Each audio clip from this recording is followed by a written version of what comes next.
आजकल ये ब्राह्मण आचार्य लोग मोबाइल से ही पूजा पाठ कराते हैं, तो हमें तो बढ़िया लगता नहीं है। तो फिर शास्त्र काय के लिए कहते हैं कि मंदिर में जैसे भगवान पूजा के लायक हैं, उसी प्रकार से शास्त्र भी पूजा के लायक हैं, बंद नहीं है। इनका तो दर्शन होना चाहिए, आंख के दोष समाप्त हो जाए। श्री दुर्वासा जी के दो शिष्य, एक का नाम था सत्यनिष्ठ और दूसरे का नाम था तपोनिष्ठ। दुर्वासा जी ने उन्हें दीक्षा दे दी। भिक्षा मात्रा सनौ पुण्यो तौ हृदावासिना भुवौ सत्यनिष्ठा तपोनिष्ठा वितिख्यातौ जगत्त्रये। ये नाम है सत्यनिष्ठ और तपोनिष्ठ। भिक्षा मांग करके लाते हैं, पहले गुरुजी को समर्पित करते हैं, उसके बाद में वो भोजन करते हैं, प्रसाद पाते हैं। प्रसाद पाकर के पर्वत की गुफा में एक तो पड़ा रहता था, दूसरा सत्संग करता। जो सत्संग करता उसका नाम था सत्यनिष्ठ, और जो खा पी करके मस्त पड़ा रहता था ना, जैसे इस नीचे हॉल में पड़े रहते हैं, खाया पिया टांग पसार करके और आराम से, कोई फिक्र नहीं। 4 बजेंगे तो एक पाम से फिर निकलेंगे घूमने के लिए। सब अपने ऊपर न ले लेना, अभी भी भरा होगा फुल छक, फुलवटा फुल, 100 में से 100 नंबर देख के आया हूं अभी। सत्संग कीजिए, कथा की कितनी बड़ी महिमा है, ये वैशाख महात्म्य में बताया जा रहा है। जो सत्यनिष्ठ नाम का चेला था दुर्वासा जी का, वो सत्संग करता था, वो कथा सुनता था। लेकिन जो दूसरा तपोनिष्ठ था, वह खा पी करके, नाम है तपोनिष्ठ। देखो बहुत लोग तो नाम को ही बदनाम करते हैं। खा पी करके पड़ा रहता है, और भी कोई कथा सुनने को जावे तो उनका रास्ता रोकता है। इन दोनों में से सत्यनिष्ठ तो सदा भगवान की कथा में तत्पर रहता। जो श्रोता और वक्ता, ये दोनों की बहुत बड़ी जोड़ी है। और सत्यनिष्ठ जैसे तो श्रोता बड़े कम ही मिलते हैं, वक्ता उनकी बड़ी बड़ाई करते थे। कहते हैं जो कोई इस पुण्य रूपी कथा को व्याख्या करता, लिखा हुआ है कि वक्ता के ठीक सामने, जिसमें वक्ता की व्यासपीठ दिखाई दे, कहते हैं कि उसके ठीक सामने बैठ कर के कथा सुनी जाए, व्यक्ति को 100 बार गंगा नहाने का तत्काल फल प्राप्त हो जाता है, देर नहीं लगती बिल्कुल। इतनी बड़ी महिमा। जो तीर्थ बहुत दूर थे और जो देवताओं के मंदिर अत्यंत दूरवर्ती, जहां लोग पहुंच भी नहीं सकते, लेकिन कथा में पहुंच करके सगरे तीर्थ कथा में आ जाते हैं, और उस व्यक्ति को संपूर्ण तीर्थ यात्रा करने का फल प्राप्त हो जाता है। आश्रम में वैशाख महात्म्य की कथा चल रही थी, दुर्वासा जी कथा सुनाते हैं, तो एक चेला जिसका नाम सत्यनिष्ठ है वो कथा सुनता है पूरी, और दूसरा है वो तपोनिष्ठ, वो खा पी करके पड़ा रहता है। तो श्रुतदेव नाम के ब्राह्मण कथा सुना रहे, हे राजन, बिना कथा श्रवण किए अन्न को ग्रहण नहीं करता था सत्यनिष्ठ, और तपोनिष्ठ तो बस सुबह जागा, मुंह धोया, कुल्ला किया और खाने में बैठ गया। रोग से पीड़ित जो वक्ता अपने घर में ये कथा कहे, कहते हैं कि यदि किसी वक्ता को बीमारी हो गई है, किसी श्रोता को बीमारी हो गई है, जो वैशाख महात्म्य की कथा सुन ले, उसकी बीमारी जैसे जिस घर में बिल्ली होती है, चूहा घर छोड़ के चले जाते हैं, वैशाख महात्म्य की कथा सुनकर रोग भी ऐसे ही स्थान छोड़ के चले जाते।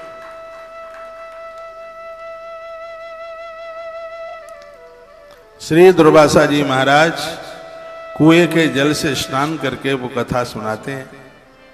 जो मनुष्य ऐसे वक्ता के मुंह से कथा सुने, वो संसार के बंधन से मुक्त हो जाता है।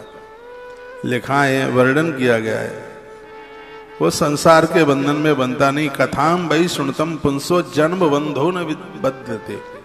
जन्म मरण के चक्कर से वह जीव मुक्त हो जाता है, स्त्री पुरुष कोई क्यों न हो। भगवान विष्णु भगवान में सत्य बुद्धि उत्पन्न होती है कथा सुनने से। भगवान के प्रति श्रद्धा जागती है कथा सुनने से। यह कथा की इतनी बड़ी भैया महिमा है। भगवान विष्णु में स्नेह हो जाता है, साधु महात्माओं के प्रति श्रद्धा जाग जाती है कथा के द्वारा। ऐसा वर्णन किया, जो पुरुष ज्ञानहीन है, वो कर्महीन है, कथा में जिसका मन नहीं लगता। कथा की इतनी बड़ी महिमा है, जैसे अंधे के हाथ में दर्पण निष्फल हो जाता है, बिना सत्संग के जिंदगी भी ऐसे निष्फल हो जाती है। अंधे व्यक्ति के हाथ में शीशा दे दो, जिसके सिर के ऊपर बाल नहीं है उसे कंघी दे दो, तो उसका कोई मतलब नहीं है ना, थोड़ा सा समझिए। उसी प्रकार से यदि जीवन में सत्संग नहीं है तो बिना आंख वाले व्यक्ति के हाथ में दर्पण जैसा है। ये जिंदगी उनके लिए बिल्कुल ऐसी ही है। मनुष्य जीवन मिला है, सत्संग कीजिए, क्योंकि सत्संग के बिना विवेक नहीं है। बाबा तुलसी ने बड़ी सुंदर चौपाई डाली, बहुत प्यारी है, आनंद हो रहा है।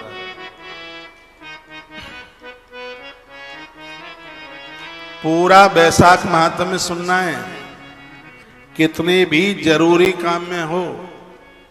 अभी जब ये चैप्टर पूरा होगा तब आप कहोगे महाराज जी धन्यवाद, आपने ऐसी कथा सुना दी है कि जब तक जिंदे रहेंगे तब तक हर वर्ष वैशाख महात्म्य सुनेंगे।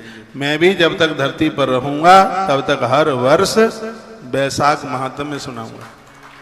कथा करने के लायक न रहूं, व्यासपीठ पर बैठने के लायक इतना बूढ़ा हो जाऊं, तो भी भगवान से जरूर मांगूंगा कि मेरी अंतिम श्वास तक मुझे वैशाख महात्म्य सुनाने की ताकत भगवान मुझे देना। इसमें लिखा है कि वक्ता और श्रोता दोनों का कल्याण है इसमें। बिनु सत्संग विवेक न होई, बिनु सत्संग विवेक न होई, राम कृपा बिनु सुलभ न सोई। बिनु सत्संग विवेक न होई, बिनु सत्संग विवेक न होई, राम कृपा बिनु सुलभ न सोई।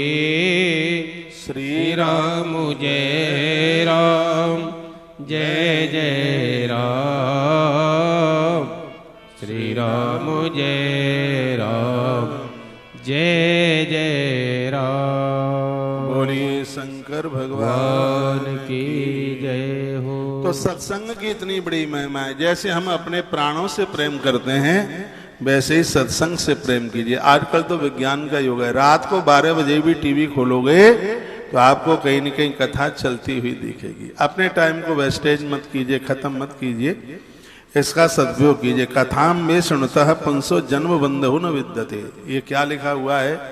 इसमें कहा गया है कि जो कथा सुनेगा, भगवान की जो कथा सुनेगा, वह जन्म मरण के बंधन से मुक्त हो जाएगा।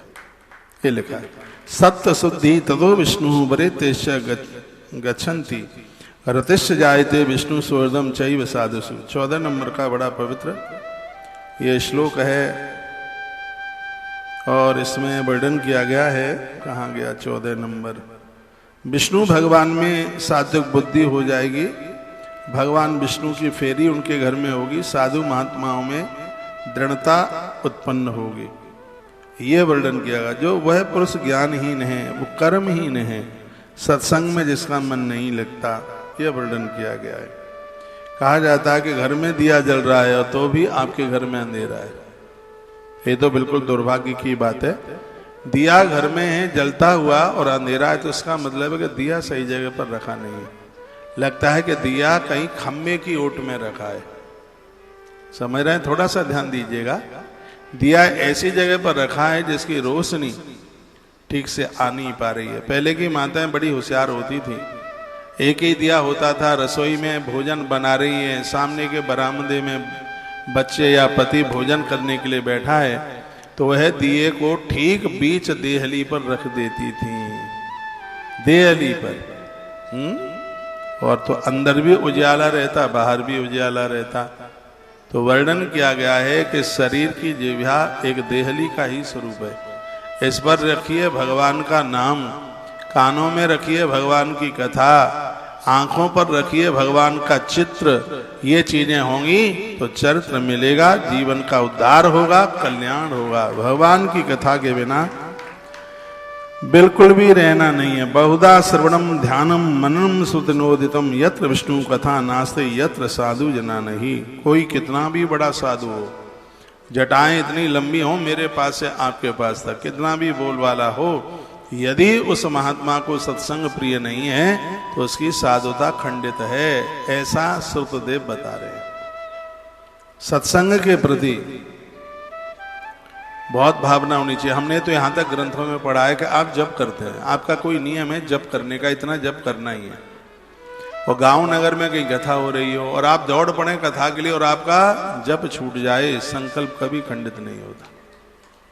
कथा की इतनी बड़ी महिमा है, कथा के लिए पूजा छूटे कोई दिक्कत नहीं है। कथा सुनने के लिए कोई नियम टूटे, वो नियम टूटता ही नहीं है कभी। सत्संग की महिमा तप से भी ज्यादा है, तपस्या से। तप से लोग कम बदले, लेकिन सत्संग से लोग हर रोज बदल रहे हैं। लोगों में परिवर्तन हो रहा है। मीरा का जीवन सत्संग से बदला, तुलसी का जीवन सत्संग से बदला, सूर्य की जिंदगी सत्संग से, सत्संग का प्रभाव है। बहुत बड़ा महात्म्य है। आप अपने घर में जब भी टाइम समय मिले सत्संग करते रहिए। पूज्य बापूजी के शिष्य सुरेशान जी महाराज सत्संग की बड़ी व्याख्यानता करते हैं। आज बापूजी का जन्मदिन है। मेरी पवित्र व्यासपीठ से उन्हें प्रणाम है और उनके स्वास्थ्य के लिए मैं परमात्मा से प्रार्थना करता हूँ वह स्वस्थ रहें। उनके ऊपर लगे हुए जितने भी केस हैं वो सब झूठे साबित हों। ये मैं